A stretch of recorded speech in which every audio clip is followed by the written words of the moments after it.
Georgia Virtue presents the Let Me Tell You Why You're Wrong podcast.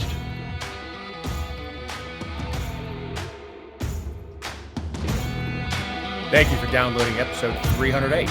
This week, we have the crossover update from Under the Gold Dome, Mitch's exit from leadership, Hungry or Obese, Texas Hold'em, get that rainbow out of here, and Congress buys a couple weeks. I'm Dave Roberts. With me, my partner's back. He's back. Ken Poland. Back from Paris. How was Lorette? Yeah, we had a good. Yeah, Paris was cool, and I don't know if you saw pictures, but we got to go up to Normandy, and we spent the night on Omaha Beach, and went to the cemetery there where all the soldiers came onto the beach. So that was a pretty cool experience, being able to see that. I've always wanted to. Yeah, But yeah, then Paris was good. We had a lot of good food and did all the touristy stuff, so it was fun. did you do Disney? Lorette? We did do Disney. Yes, it was. We got into a hailstorm. My daughter and I hopped on this roller coaster, and it started hailing while we were on the roller coaster. So all we could do was cover our face while this hail just pelted our hands and arms. I've got a good video of it. I know. I was like, this is the craziest thing I've ever seen. Like the entire ground was covered with hail. So it looked like you went to Versailles. We did. Versailles was really neat. Yeah, Versailles was cool. And the Louvre. Yeah, we spent about 15 minutes in the Louvre. We saw Mona Lisa, who is tiny, very sort of disappointing to see. I mean, but I'd already heard that. Saw where the big painting where Napoleon crowned himself when he was supposed to be crowned by the Pope. He takes the crown out of the Pope's hand and puts it on his head. So we saw that painting. It was really big. Yeah, we saw some cool stuff in the Louvre. It's just there's so many people in there, and I don't know about you, but I'm not a big art person just to walk around and look at it all day. Oh, yeah. In Madrid at the Art Museum, saw the Picasso, saw the Dollies and stuff. And by the time we got to like the third floor, I'm like, let's go. Yeah, you can only see so much. I understand what Picasso was doing. I heard their explanation. It still makes no sense to me. Nude ascending a staircase. There is no nude. There is no staircase. And then, there's like naked statues everywhere. You can only look at so many naked porcelain statues of men before you like, okay, I'm getting out of here. Well, in Greece, when the Christians came in, they knocked the genitals off all the men. Yeah, they knocked them off, or they put like a leaf over the top. Even some of them in Paris were like that. Venus de Milo. Yeah. There's a couple things you have to see, but yeah, even when we were in Greece, like it's beautiful carving. Oh, that's amazing. Mm-hmm. And unless you're a serious art student and you want to sit there and sketch it or something like that, by the time you see 100 of them.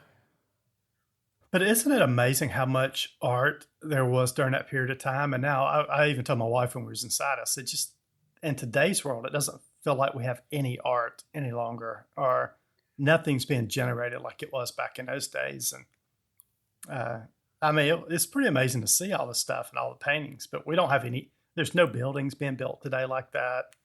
Even some of the churches in Paris are just, when you walk inside, it's just stunning to see. How the old Catholic churches were built. How was Notre Dame? It's still being repaired from the fire, so we could just see it from the outside. Didn't get to go in. That's a shame. That really is a shame. I mean, I'm sure. I think it opens back up sometime this summer. I'm sure it's being painstakingly repaired Paris has the Olympics. Yeah, so Paris has the Olympics this summer, so I think they're trying to get all that stuff open before the Olympics comes in. Boy, I want to be nowhere near Europe this summer. No, I know. Same. Flight prices will be quadrupled.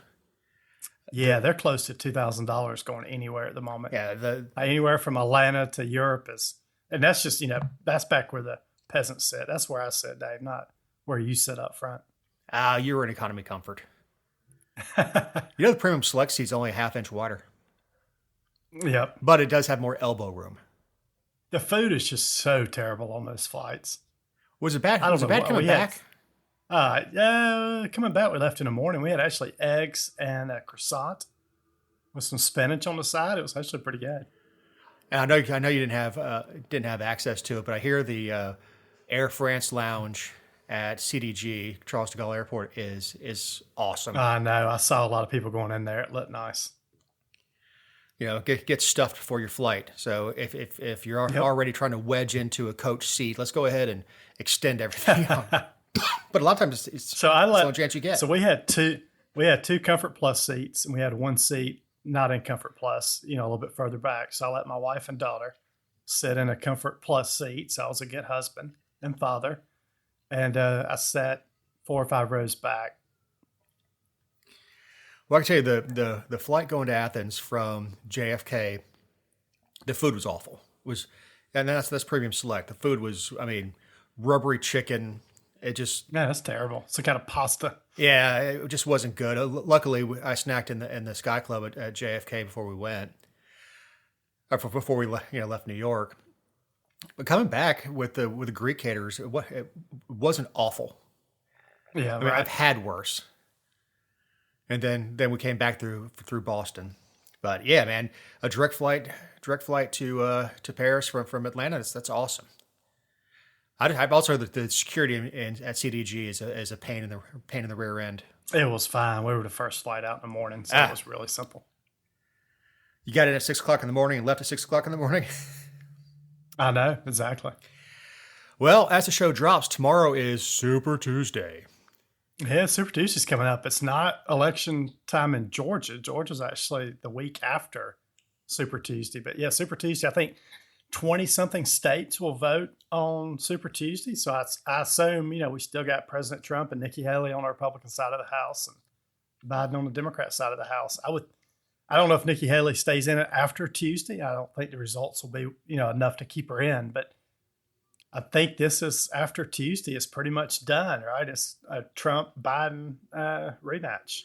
I think we've talked enough about that. Yeah, some of the states have proportional delegates.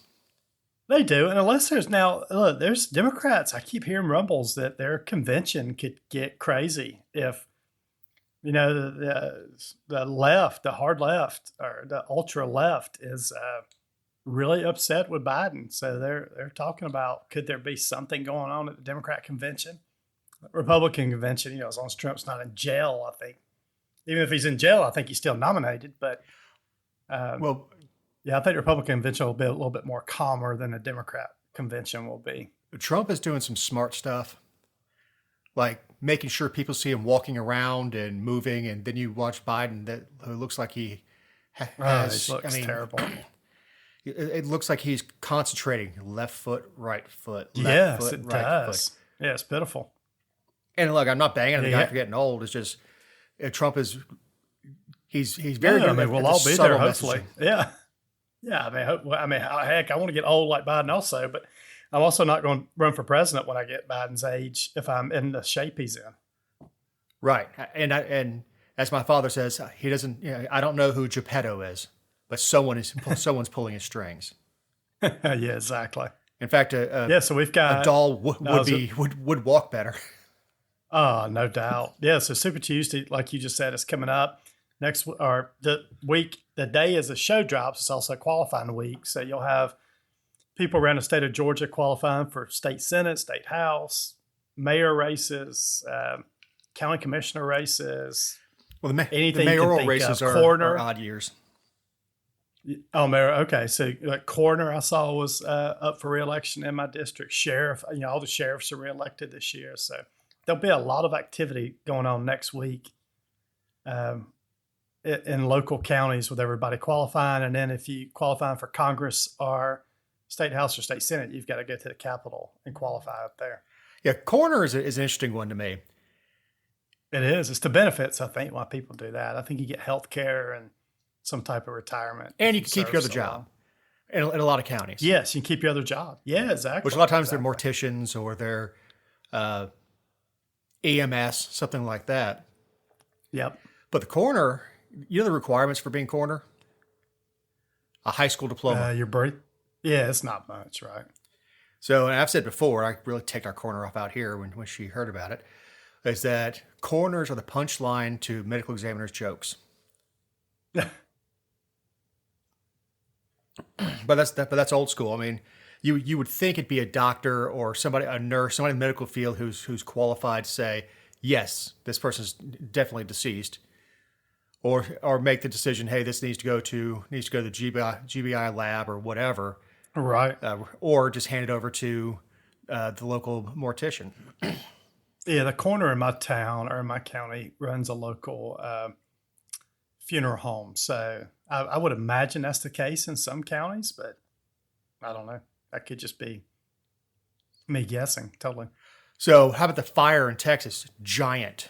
Did you see how big that was? This is the biggest fire ever in Texas. And I think it covers, if I'm thinking right, it covers 1.1 million acres, which is 1,700 square miles. So think how a square mile is big, right? I mean, if you walk over 5,000 feet that way, you make a left, another left. No, that's a huge area, but 1,700 square miles. Gigantic. Yeah, and it's visible from space. Yes. That's amazing. It really is. There's some questions about how it got started. We saw that. In fact, they are preserving the telephone pole or light pole where they think it started. So if it's the utility, they're going to be in trouble. If it's somebody who started a fire by a telephone pole, going to be in trouble. I'm just surprised it's that dry in Texas in the end of February. That's what I was kind of shocked about. Is I didn't think Texas would be that dry enough to have a fire that continues to spread like that. Well, there's a reason it was against the law to have a fire on rangeland. Jeez. Because once a prairie starts going up, it's gone. Yep. So the fire started in Hutchinson County on February 26th. It said this is a quote, the reason that this fire got so big so fast is we have Goldilocks collection of circumstances, which is low relative humidity, dry trees, or very dry trees and grass, and high winds. Jeez, and it only remains 3% contained. Yeah, it's gonna take an act of God. It's gonna take a good storm. They need a big storm coming through. You hate to say that because now that the ground is scorched, it'll flood.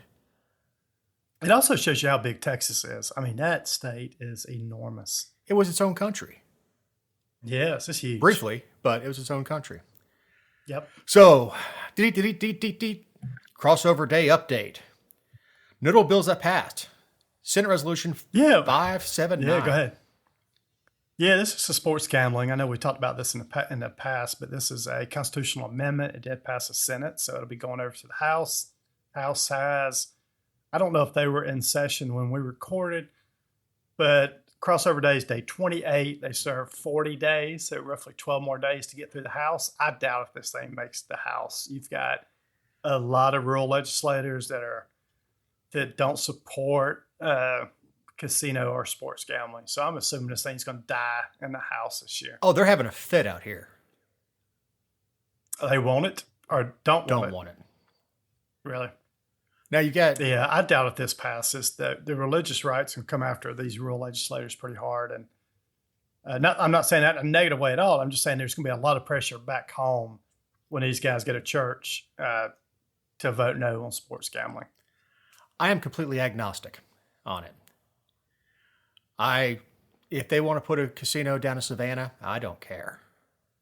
I don't care about this one either. I mean, we've got I'm saddened every time I go into a gas station and see people playing these slot machines. The ding ding machines. Ding ding machines that feed into the Georgia lottery now. And also the number of people I see buying $20, $30, $40, $50 scratch offs. I'm like you. I'm just, I don't know how you can come out so hard against sports gambling and you're not pinging your legislators all the time about this other stuff. I'm not sure I see much of a difference. Besides, I think sports gambling taps into a middle to upper class, probably guy, where I think a lot of the lottery tickets and the ding ding machines are more a tax on the poor. I really do.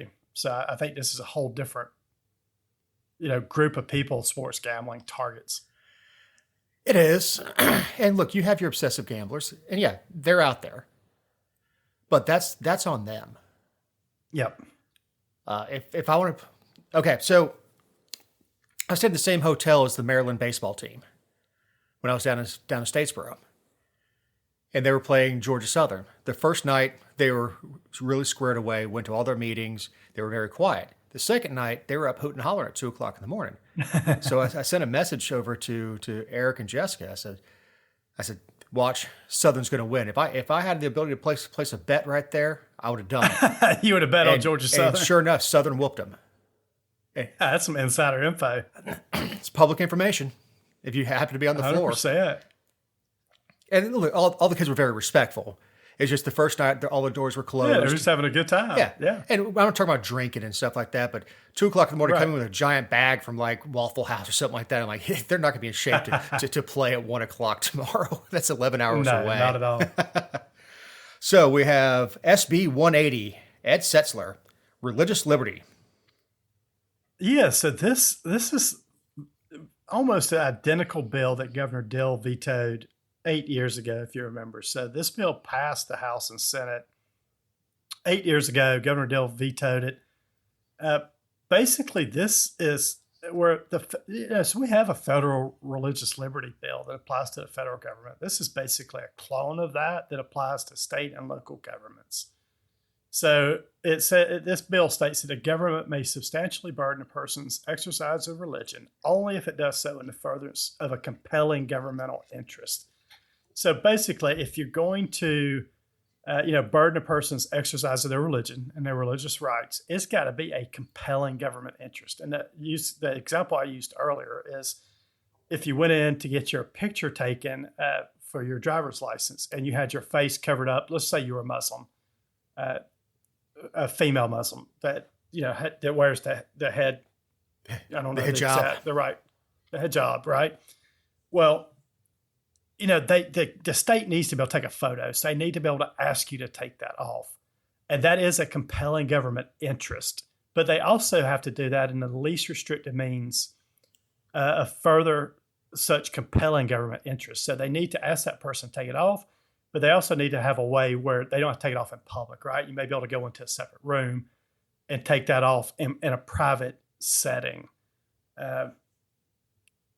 I think this gets through the House. I really do. It's got through the House before, and I think Governor Kemp is committed to signing this bill. I don't think this will make any difference in our day-to-day lives, but I think if we've got federal religious liberty, we probably ought to have state and local government religious liberty. I'm a fan of this bill. Yeah, this is another one that I'm agnostic on because I don't see anything changing, and it's not going to affect my life at all. It's not going to cost me any money, so I don't care. Yeah, I don't think it will. I don't think for like me and you, it would affect it in any way. So. Well, an example, you said in Florida, a woman didn't want to take her. I think it's the hijab. That's the face covering. And they said, well, we can take you and have you photographed by a woman in a private room, but we have to have your face. Right, because that's a compelling government case for that violation of religious liberty. Yep. So, but it's got to be compelling, which is key. Here's a doozy. HB 910, Rick Jaspers, anti-porn, age verification on online porn. Yeah, this requires age verification for online porn in Georgia now. I think the site, and I read this on Jessica Szilagyi's, I think the Georgia Virtue, but I think to qualify to have this age verification, I don't know how they define porn. I think it's a very kind of loose definition of how they define porn, but the site's got to have at least 33% like porn content. And if that's the case, if you come from a Georgia IP address, and by IP address, I mean, your computer, when you log on, has a particular IP address assigned to you. So they're going to have to look and see if that's located in the state of Georgia, that they're going to require age verification. Which means it essentially shuts down online porn in the state of Georgia. I totally agree. Got a screenshot somebody today said earlier from someone in Virginia who said they have a very similar law. So just for giggles, he puts in Pornhub, and it comes up with it blocks it. Comes up with a message saying contact your legislators. And look, it's I'm probably not. with as many hacks as we see. It's one thing if you go into a dirty bookstore, the old, the old places that used to have a lot of neon and stuff up, and you looked like you're under 18 and they want to see your driver's license. That's one thing. That's age verification. But scanning it and putting it in a cache somewhere of they're going to have it's a de facto perverts list. Yes. And this has Chris Severe's fingerprints all friggin' over it. And see, this, I just looked up how they define it. So it says any commercial entity that knowingly and intentionally publishes or distributes material harmful to minors on a website that contains a substantial portion of such material shall verify the age of individuals attempting to access. So the way they define porn is material harmful to minors. I don't know how. I mean, there's a lot of material that's harmful to minors outside of porn that's online. So I don't know the definition there. I'm kind of like, I don't know. I don't know how that's going to hold up, right? Being so vague. So I could see some changes coming to the definition of material harmful to minors. Do I think the porn is good for minors? Absolutely not. Yeah, I don't think it's good for anybody. No, it's definitely not. minors. I can't remember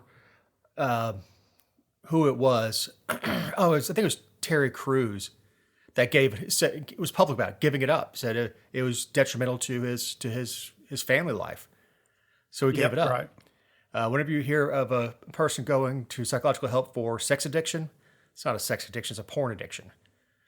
Yep. And there's not a criminal action here, so there's a civil action. So it sounds like if your child was able to access a site that had porn on it, you as a parent could bring a civil action under this code section. Yeah, so it'll be really interesting to see how this is implemented. I'm just not sure how. Yeah, it's always been tough. Like, how do you define porn, right? I know it when I see it. I'm not sure how they're going to define and practically enforce this bill. So we'll have to watch this one as it moves over the next 12 days. Well, talking about your trip to Paris, there were parents who were upset that their kids went and saw David. Mm-hmm. And how offensive that was, and it's a masterpiece. Yes, right. So where do we define that? I know. Rated R movies are harmful to kids. If you should not be taking your 5-year-old to see Eyes Wide Shut. Awful movie, too. I agree. And Awful movie. Movie. What is... Yeah, I forgot about that movie. That was Nicole Kidman and Tom Cruise back when they were married. Yep. I remember the movie now, vividly. Yeah. But yeah, it's a weird movie. Yeah, it was awful. But... Yes, I would assume that this doesn't apply to Netflix because they don't have more than 33% right sketchy content. Yep. Man, there's so many things that there are companies that do nothing but compile celebrity scenes that are in movies. Is that considered porn? If I would think so. If you wanted to, again, use the example of Eyes Wide Shut. You just type in Nicole Kidman. It would have a compilation of all the movies that she's been in and has disrobed or whatever. So I don't. And then smart kids. I mean, the kids that know how to get around this by installing a VPN on their phone or a VPN on their computer are going to be able to bypass this right away because you can get on and say, "Show me as I'm in Kentucky or Alabama or Romania or some other country." So it only takes, it's really, really simple to get around these type of IP restrictions and blocks on content. Yeah, the strange thing is in Alabama, I couldn't sign up for a fantasy football draft because they don't allow fantasy football for money. But in Georgia, I can. Right. But in Alabama, you'll be able to download whatever filth you want, but not in Georgia. So you just kind of bounce back and forth with your VPN. Now, it's a little different with sports betting because they do age verify to make sure they're sending money to the right place. Yep. I think that's a huge constitutional problem. it's also putting the government in where the parents belong. So anyway, we've got Senate Bill 395, Clint Dixon. Anyone in school can possess and administer naloxone, whatever. No, yeah, I forget exactly how you say it, but this is the opioid reversal drug. So, yeah, I think I'd put this in here because I don't think there's anything controversial about this. I think it passed overwhelmingly. It's just, they're going to be able to do this in schools if there's some type of opioid reaction or an overdose, they can administer this drug. Right. You don't have to go to an administrator. You don't have to go to the school nurse. Yep, exactly. The teacher can run to their desk, go grab it, and spray it up their nose and do it. Yep, exactly. All right. Our old friend Steve Gooch, Senate Bill. Yeah, I don't know why I mentioned. I know why I mentioned this one. Yeah, Senate Bill 507. It's just basically an America First license plate that he introduced. But this thing was a party line vote. So I think every Democrat voted no on this. It was one of those later in the night bills that was because the House stayed in session till almost 11:30 last night. I mean, I don't know if this has got Trump's face on it, but yeah, this was a very controversial bill for some reason. I don't understand it. I mean, look, I don't either. Again, it doesn't affect my life one way or the other. If someone wants to pay extra for a tag that has an American flag on it, I don't care.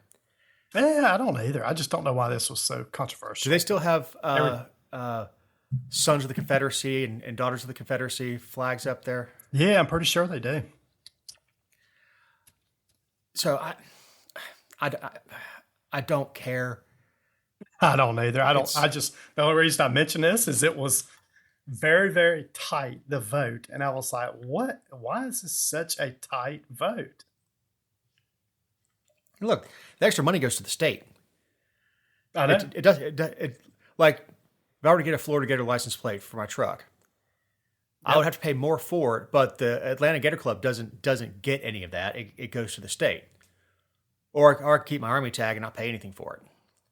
So, this, I know what I saw too. So this passed 34-19, party line vote, and one of our favorite Democrat senators, Josh McLaurin, we talk about Josh, we've talked about him a couple times before on the show. He offered an amendment changing America First to Donald Trump First, which is pretty funny.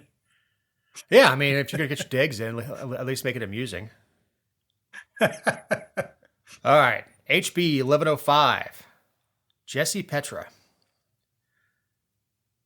Yeah, so this one, I mean, and I don't know if you and Catherine talked about this last week because I can't remember the timing. This was the murder of Laken Riley up in Athens by an illegal immigrant. I don't even want to say the guy's name because it's such a terrible story.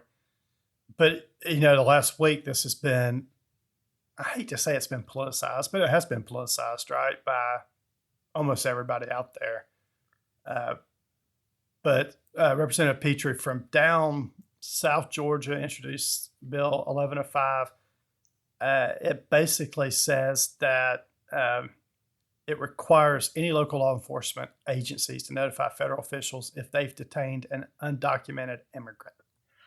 Yeah. So this is going where Athens, so-called, is a sanctuary city and doesn't turn people over to ICE when they get detained for a crime. This is going to enforce or require that those local law enforcement agencies contact ICE and federal officials when they encounter an illegal alien. I don't think this is going to change anything in the short term. Certainly not in the short term, because they can contact ICE and ICE will let them go. Charge them with whatever you want to. We're not taking it. So yeah, this obviously doesn't force the federal government to do anything about it. All right, we have the anti-swatting bill, SB 421 by Clint Dixon. Yeah, so this just makes, this, if you remember 3 or 4 months ago, there was a lot of swatting going around. And swatting is when somebody calls in and says there's something going on at an elected official's residence, right? So somebody called and said there was shooting going on at Marjorie Taylor Greene's house. So then all the cops rush out, nothing's going on. So this happened to quite a few elected officials back late last year. This just ups the punishments if people get caught for swatting. Look, they didn't catch anybody last year that was swatting. I don't think they made the first arrest. I don't know how this actually fixes the problem, but maybe this is a deterrent, so people know now that if they do it, it's a bigger punishment. It's a decade in jail. Yeah, I mean, it's there's the first conviction's the first conviction's low, but then second, third is you get a lot of jail time if you get caught doing this multiple times. A notable bill that didn't pass, H.R. 780. Only citizens of the United States have the right to vote in Georgia elections. Would have been a constitutional amendment, and this would have been just to put it on the ballot. Yeah, just put it on the ballot in November. I mean, illegal aliens can't vote in Georgia anyway, but this was going to enshrine it in the Georgia Constitution. It didn't pass. It actually passed, but didn't get to 2/3. This required for a constitutional amendment. All right, the state senate passes Austin's law. This one's a doozy. Yeah, I know you had a lot of thoughts on this one. So this one would allow the law to go after dealers, people who supply drugs. And it's named for a kid, Austin, who overdosed, thought he was buying Xanax on the street, and ended up getting something laced with fentanyl. Yep. We saw this in Florida with West Point students that thought they were buying blow, thought they were buying cocaine, and got a sinus full of fentanyl and about killed them. And just a little bit of fentanyl can kill you instantly. It's terrible. And look, I've had fentanyl a couple times, both administered by medical professionals. But I tell you what, the last thing I remember when I was having my knee surgery, because it gave me fentanyl before putting a needle, a nerve block would have to go through my hip bone, so in my hip socket, so through the crotch. So I looked at the needle. It's like, oh, don't worry, you're not going to feel a thing. And that's the last thing I remember hearing. Fentanyl works when it's properly administered. But so it doesn't take much. This bill, no, it doesn't take much at all. But this bill, if a drug dealer is found that he has manufactured or delivered a substance that's got fentanyl, well, it doesn't have to be fentanyl. It can be anything that's laced, right? They can now be charged with a felony with a prison sentence of 10 to 30 years, which can also be merged with other offenses that they're charged with. Could not be merged. That's the new penalty for this. Could not be merged. Oh, yeah, it cannot be merged. So the sentences would have to be carried separate. Yeah, it'll be separate. Consecutively. Yep. Yes, exactly. If they deem that he was a felon and happened to be in possession of a firearm, even though if he wasn't a felon before, possession of a firearm during commission of a felony. So you could take, if they deem it bad enough, take the 30 and add another 10 to it. That's 40 years for selling some pills. That you do not have to have intent, and you do not have to know what's in it. Yeah, exactly. So this is 30 years is hefty for having no intent. And this is I've read a lot of comments online that support this bill and don't support this bill, and they've been interested, right? I mean, a lot of people say the drug dealers away, right? They shouldn't be dealing drugs. A lot of people will look at it from the other angle that says you shouldn't be buying drugs, and if you buy drugs from a drug dealer, then you should understand what you're buying. So I've seen people on both sides of this. Well, I've seen the result of opiate addiction firsthand. You cannot legislate it away. It's an addiction. Yep. It's not. It's a sickness. And the law keeps thinking they clamp down further and further and further on these opiates that they're going to go away, and it doesn't. It's never going away. Addicts are addicts. It's not going to go away. When people get cut off on their opiates, that's when they turn to heroin. That's when they turn to the street. Yep. And that's why we have it, is they have clamped down so much on prescription opiates that I've heard of people being sent home from surgery with ibuprofen. Yeah, they're scary though. I know I had surgery one time on my nose, and I mean, you can get carried away really quick on opioids. See, they're not my thing. Gave me weird dreams that last time when I had my knee surgery a couple years ago. And I've had opiates before, but whatever they did to me, this strength they gave me, I was sitting in my chair, dreaming I was driving, and something ran out in front of me, and I was trying to hit the brake with the knee that had just been repaired in my sleep, and woke myself up in pain because I was dreaming that I was driving. I mean, yeah, I got off him as quickly as I could. I'm first one to go, hey, can we step it down to tramadol, which is a very low grade. I'm like you. I got off as quick as I could because I could see how addicted they are. That's not being being addicted. It's just I don't enjoy being comatose. That's not my idea of a good time. I'm not saying that I'm better than anybody else, but I'd rather have a couple glasses of bourbon and hang out and be social than sitting in my recliner drooling. Right, exactly. So Mitch McConnell stepping down from leadership, the longest serving Senate leader in history. Yes, he turned 82 last week, so he's about the same age as as Joe Biden is. And Mitch has had some issues over the last year. I don't know if you remember when he just froze a couple times when he was given press talk or talks to the press. Yeah, but he's going to step down. It sounds like he's going to step down in November, so he's going to be here for another 8 or 9 months until November. But look, this was a lot of reaction to this. I look back at Mitch McConnell, and I told you earlier, he blocked Obama's Supreme Court nominee, which took a lot of flack for that, a lot of heat. And then he also shepherded through Trump's Supreme Court nominees. I mean, Mitch has got his fingerprint right now in the Supreme Court is amazing, and it will be amazing for the next 30 years potentially. Now, there was a lot of stuff I didn't like about Mitch McConnell. I think he was very moderate. I'm more, hardcore right, I guess, or more liberty-minded than Mitch was. But he has a huge impact on this country over the last 10, 15 years, and it will continue long past he passes, or long, after he leaves. After he passes away. Yes. Well, even after he passes away, right? I mean, Supreme Court, those people are going to be on the Supreme Court another 30 years that he got shepherded through. It would be my guess, and I have no inside information, that in 26 he'll announce he's not running again, and he will exit 1st of January 2027. I would imagine. I would imagine. I mean, look, he's looked like a shellless turtle for the last 20 years. But Nancy Pelosi's still serving, right? I mean, she hasn't gotten out of the House, and she stepped down. But I agree with you. I don't think there's no way he serves again. And he probably will go out early if he can. I appreciate him staying in the Senate, and the reason I say that, obviously the Kentucky governor would appoint somebody conservative, but it's honoring his commitment that he made to his voters. Yeah. They elected him until January 2027, and he's gonna honor his commitment, but he's gonna step out of the way and allow some new leadership to come in. Yep. So it's gonna be very interesting to see who takes the reins in the House or in the Senate. My dream person would be Rand Paul. I don't think Rand will probably get it, but Lord no. It's gonna be very interesting to see who takes the reins over there. I just hope it doesn't turn into a debacle like it did in the House. It still is in the House. Yeah, totally.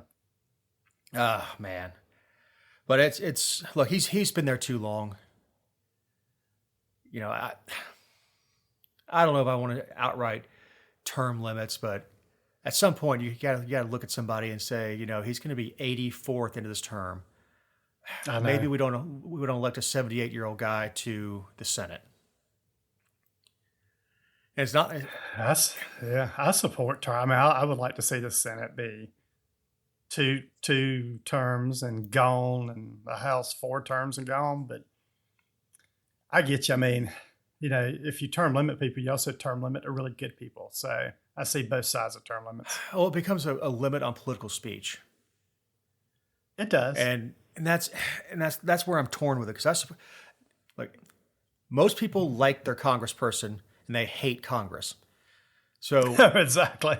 So you could sit out here and like or dislike Marjorie Taylor Greene, but despise Nancy Pelosi and say there's no way that she keeps sending her back up there. I don't know what gives me the authority to tell the people of San Francisco who should represent them in Congress.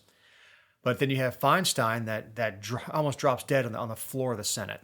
I know. She has, one of her aides was telling her how to vote. You remember in that committee hearing that day? I mean, yeah, just pitiful. Yeah, I mean, it's just no one's stepping in telling these people when it's time to leave. No, because they're all getting paid too. They all get all the staffers get prestige. with working for a senior senator like that. Yeah, you're 100% right. And a lot of these people have their families somehow tied into their political dealings. Pelosi's daughter was basically operating as top aide, right? Yeah, as working as a handmaid for Feinstein. Yep, yeah, exactly. It's all incestuous. Yep, totally. Okay, non-political story, more or less. Obesity. We got a couple non-political stories. Obesity versus hunger. Obesity has eclipsed hunger as the number one health issue in the world. I know, isn't that amazing? Yes, they say experts warn that children are paying a price for inaction on obesity by global leaders, with under 18s accounting for 159 million people now that are obese, and a further 879 million adults were considered obese, bringing a total of 1.04 billion people. And that's in 2022. And it sure as hell hasn't got any better since 2022. Because we're eating trash. Yeah, and they called it a ticking time bomb, and it's a healthcare ticking time bomb is what it is. It's not just the volume; it's what we're giving kids, the hormones that are in the meat. Look, yes, I remember being in fifth grade. I don't remember any girls blossoming in fifth grade. Yep, but we've got hormones in the milk, hormones in meat, and it seems like the kids are growing bigger. It's one of the myriad of reasons that the military's having a hard time recruiting. Is they're getting roly-polies. Mm-hmm. Yeah, that and how woke they are. Yeah, but totally. Yep. Yeah, how woke they are. So but they said this article says 1 in 8 people now are clinically obese. As a number, it's past 1 billion, and only 550 million people are considered underweight now with malnutrition. So we've got over 1 billion people considered obese.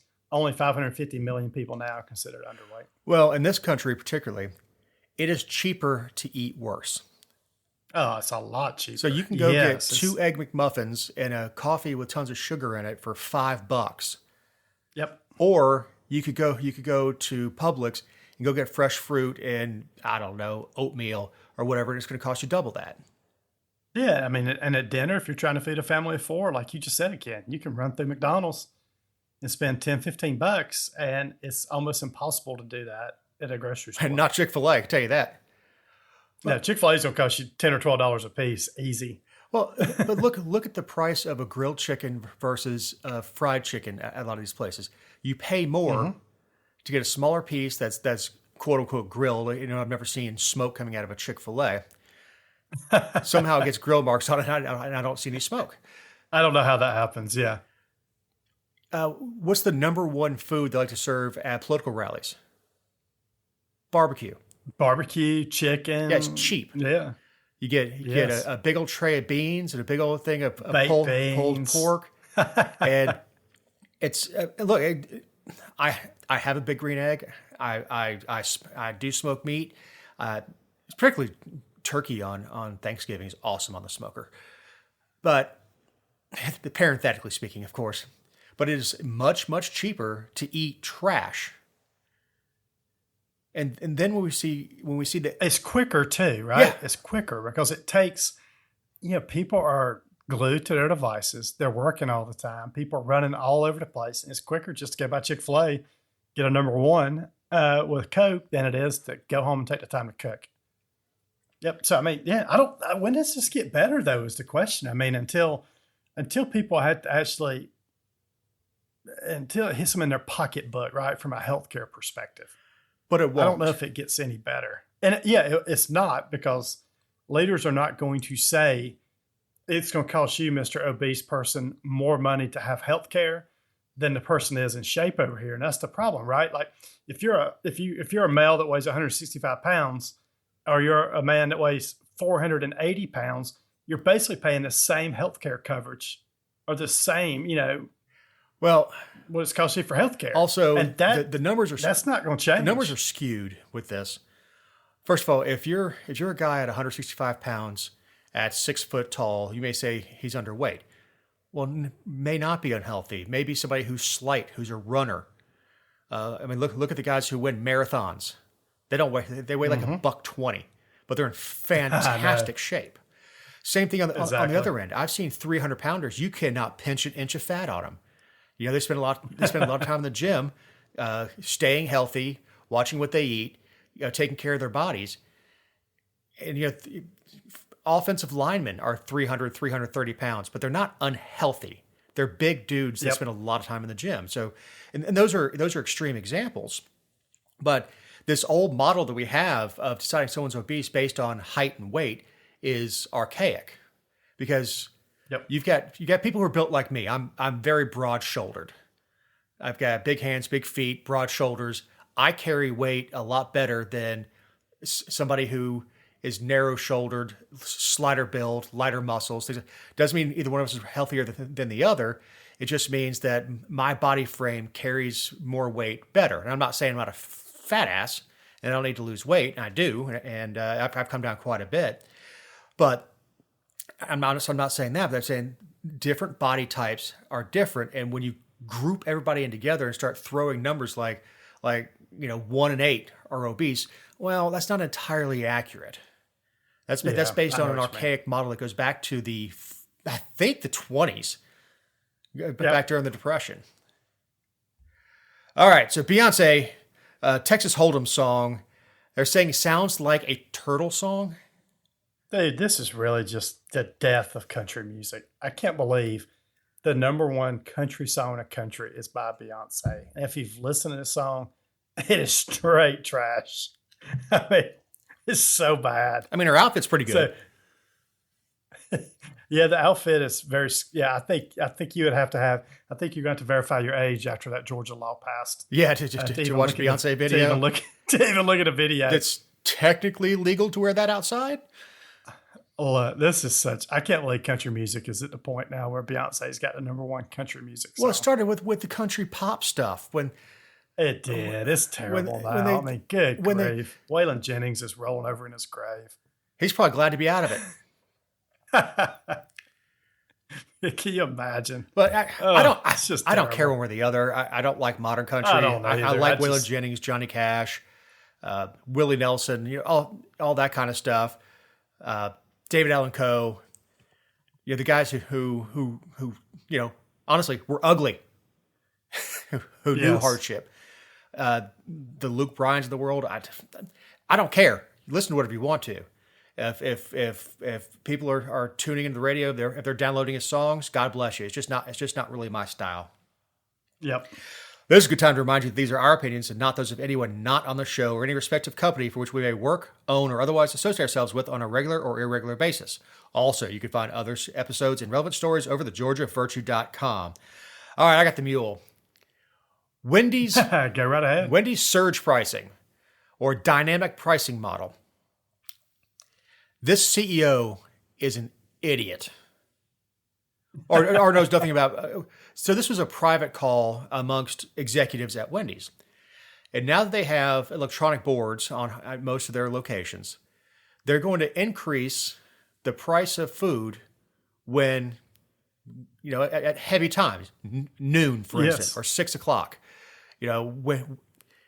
And Uber does this. Uber's really ugly when they do it. Like you could price it. You could price an Uber ride to the airport right now from my house. It's like $20. If I were to wait a couple hours, it'd be $60. Yep. The way it should have been, and he's trying to reframe it now because maybe his PR person got a hold of him, is they're not increasing prices. They're giving a discount for coming at certain times during happy hour or whatever. And that's, people love discounts, but when you say you're going to increase prices at high times, look, Wendy's is not the only fast food restaurant out there, especially since they got rid of their grilled chicken sandwich. Exactly.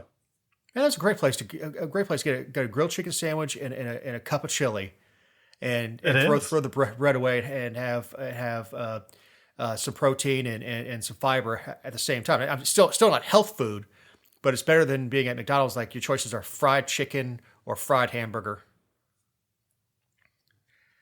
But yeah, that's whoever came up with the idea to use the term dynamic pricing model.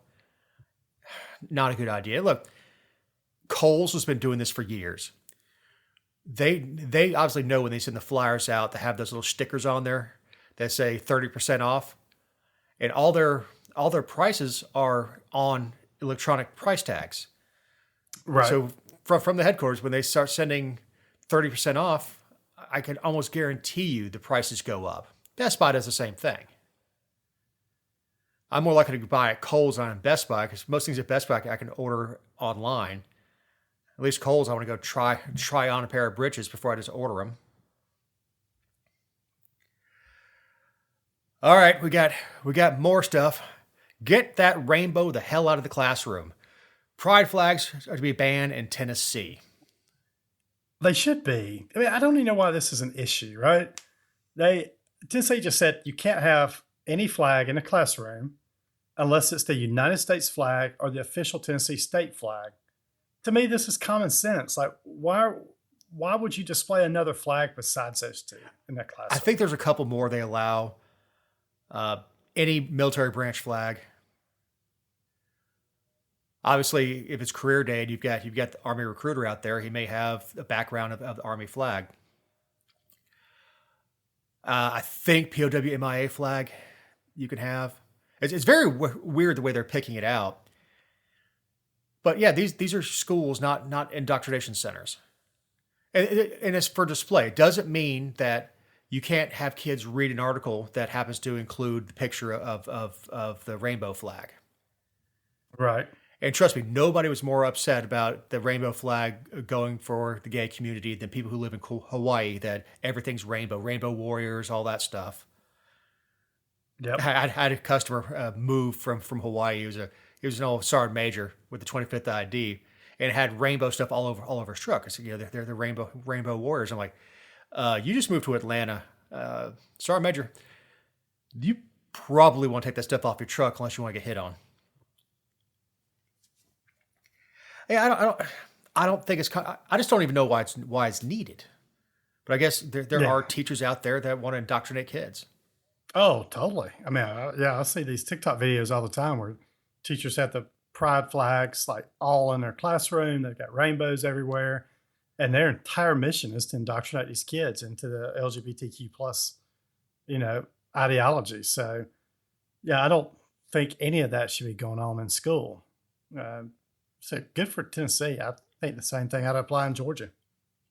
It should be common sense, and principals should be taking care of this. If not that, school boards should be taking care of this and looking after it. Say, look, we don't care if the teacher's gay. We don't care if the student's gay, but you're not going to turn this into an indoctrination. Right, exactly. You teach math. Take the flags down and teach math. Yeah, that's it. 2 + 2 is equal to 4, right? Teach them how to read, write, and do math. No indoctrination. No federal government shutdown. Well, at least for now. Isn't this amazing? It's like they keep passing these 2-week temporary stopgap measures. I mean, that's how our federal government is now. Yeah, so they passed this one. It applies through March 8th. So another, after the show drops, another 5 days the government will be funded through. And then they've got another one queued up after that. It's going to extend it another 2 weeks until March 22nd. I mean, our federal government right now is budgeting every 2 weeks. It's just, I've never seen anything like it. They're so dysfunctional. Pass a damn budget. The Republicans won't sign off on it because they want to secure the border. Democrats won't sign off on it because they want money for more border patrol.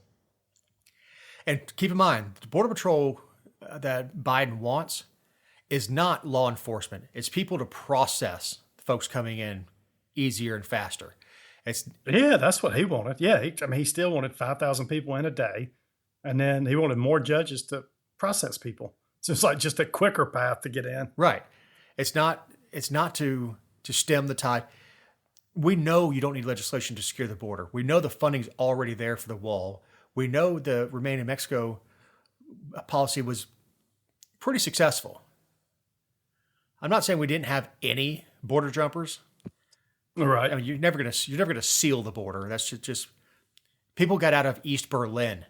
I mean, look, you're not going to seal the border. It doesn't matter how high the wall you build. People will figure out a way. Yep. But the vast majority were being held. Yep. And the difference between the border size that we have with Mexico, what Mexico has on its southern border is substantial, something like a difference of like 1,200 miles. And if Mexico wanted to, they'd be a lot easier to seal it down there than it is to seal in the middle of a desert. Yep, exactly. Of course, part of that 300 miles is probably in a jungle, so it's not simple. But it's if properly incentivized, Mexico certainly could stem the tide coming from Central and South America. And with the remaining Mexico, we wouldn't have the thousands of Chinese and Russians and Syrians and everybody. Like, how can you claim economic hardship when you got flown from Syria to Mexico? I have no clue how that can be. Yeah, your first stop can't be the United States to claim that. Yeah, I don't know who's behind it, but somebody's paying for all these tickets. Oh, yeah. I'm sure several is. somebodies. If it's Soros, or in the case of Syria, it could be Iran paying for airline tickets, and putting sleeper cells in. We know they existed in the 60s, 70s, and 80s with Russian sleeper cell agents. We know that existed. Yeah. Yeah, somebody's paying for it. I mean, Haitians have nothing. How in the hell are they affording to get to Mexico?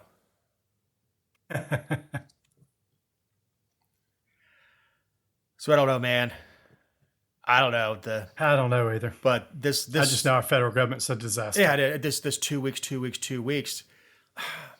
We're gonna have another speaker race. It's going to be a debacle right in the middle of election season, and especially in the House. The Republicans are trying to do. I mean, the Republicans are honestly trying to do everything they can to screw this up. Trump should camp out at the border. That should be his number one. I mean, that's the number one issue for most people right now is immigration.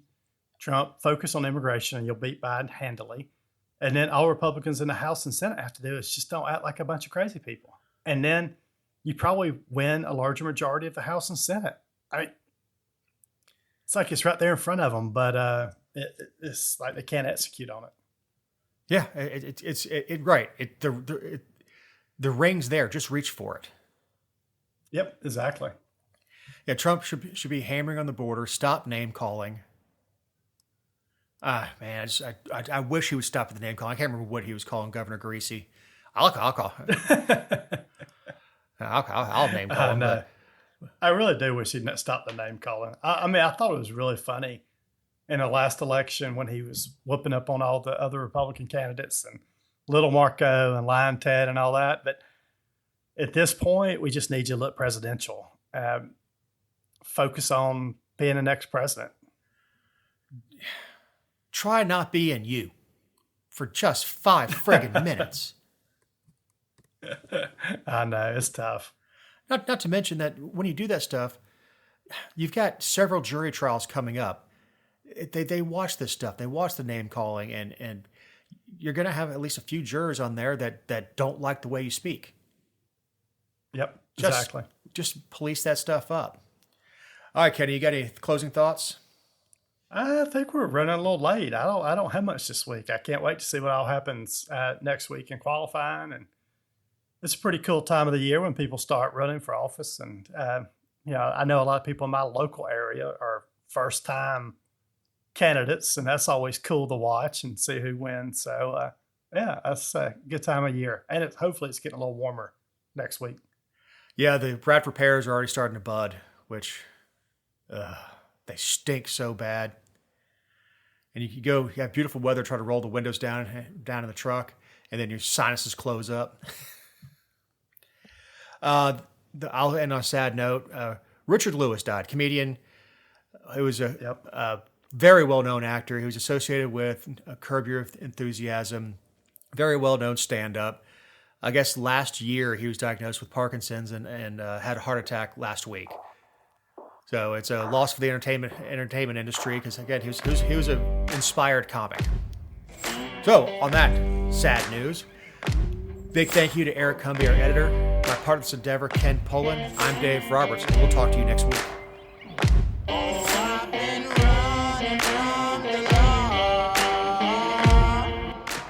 Hope they won't shoot me down soon.